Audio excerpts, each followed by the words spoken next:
Chasten your son while there is hope, and do not set your heart on his destruction. Listen to counsel and receive instruction, that you may be wise in your latter days. My name's Arthur, and I thank you for joining me as we share these two Proverbs. Proverbs chapter 19, verses 18 and 20. Chasten your son while there is hope, and do not set your heart on his destruction.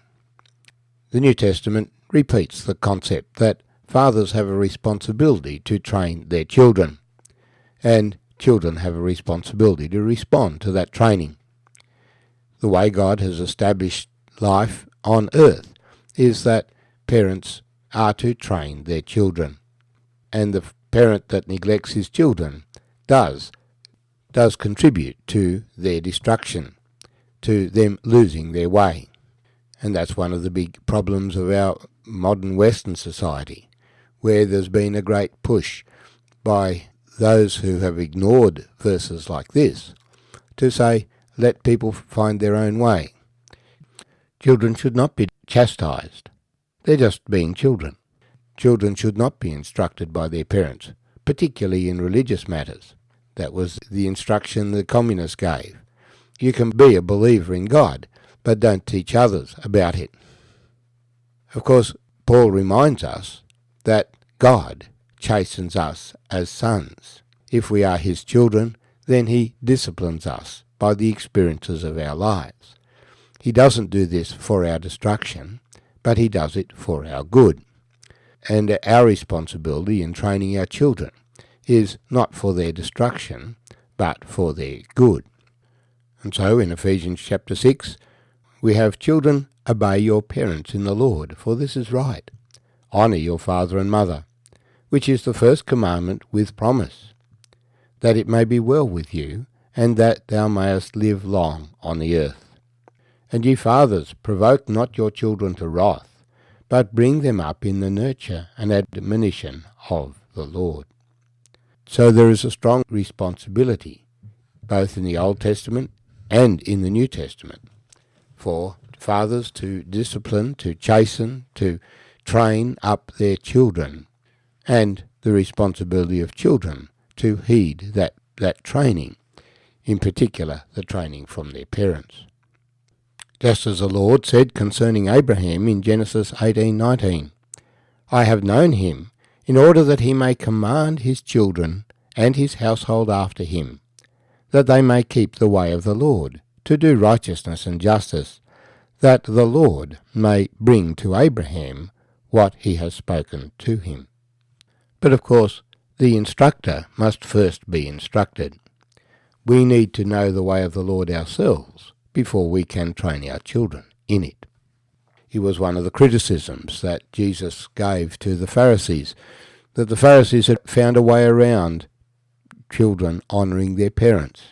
They could say that they had dedicated what they'd give to their parents to God. But God is not pleased when you twist his words in such a way.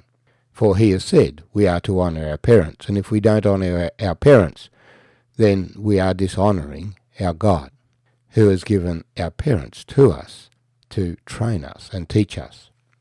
And so, the responsibility of fathers, chasten your son while there is hope, and do not set your heart on his destruction. A young plant is easily shaped.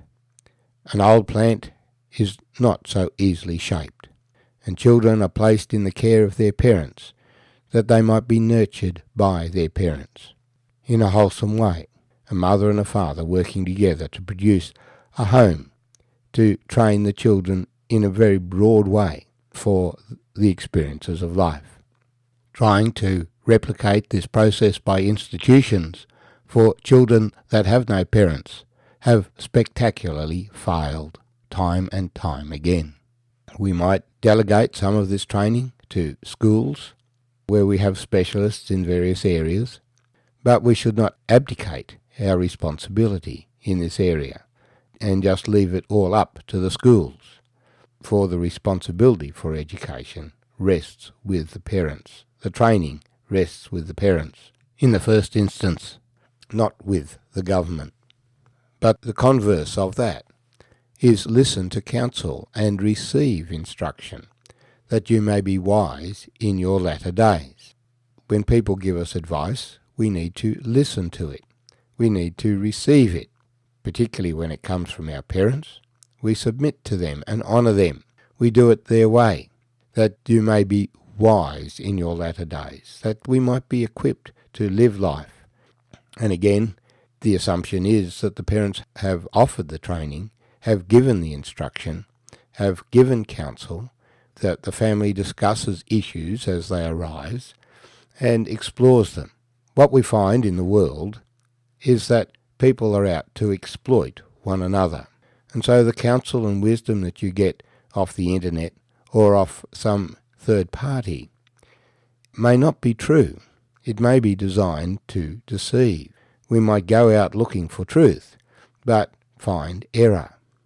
That is why God has made that responsibility a family responsibility, a responsibility of parents. The parents who have brought up a child and nurtured him all his life are the ones who are to give the correct and wise counsel. It is in their interests to do so, that their children might grow up strong, for their children will bless them in their latter days. Whereas in the world at large, there are many who will take advantage, who will tell people things that are not true for some other purpose, and give a biased representation. So, chasten your son while there is hope. Instruction always has two sides, and when we do not do the right thing, then we should expect chastening, some kind of correction. But understand that that correction is not designed to kill us or destroy us. That correction is simply designed to pull us up short, to stop us in the way that we're going, so that we can pause and restart in the proper direction. In particular, the Lord does that with his children. Even though sometimes the chastening of the Lord can seem very severe. Paul says in Hebrews 12, "Consider him," that's Jesus, "who endured such hostility from sinners against himself, lest you become weary and discouraged in your souls. You have not yet resisted to bloodshed, striving against sin. And you have forgotten the exhortation which speaks to you as sons. My son, do not despise the chastening of the Lord, nor be discouraged when you are rebuked by him. For whom the Lord loves, he chastens, and scourges every son whom he receives. If you endure chastening, God deals with you as sons. For what son is there whom a father does not chasten? But if you are without chastening, of which all have become partakers, then you are illegitimate, and not sons. Furthermore, we have had human fathers who corrected us, and we paid them respect. Shall we not much more readily be in subjection to the Father of spirits, and live? For they indeed for a few days chastened us as seemed best to them, but he for our profit, that we may be partakers of his holiness. No chastening seems to be joyful for the present, but painful. Nevertheless, afterward it yields the peaceable fruit of righteousness to those who have been trained by it. So give training to our children, receive training from our fathers, take heed to it, and submit to it. It may be painful, but the outcome is profitable. Chasten your son while there is hope. Do not set your heart on his destruction. Listen to counsel, receive instruction, that you may be wise in your latter days.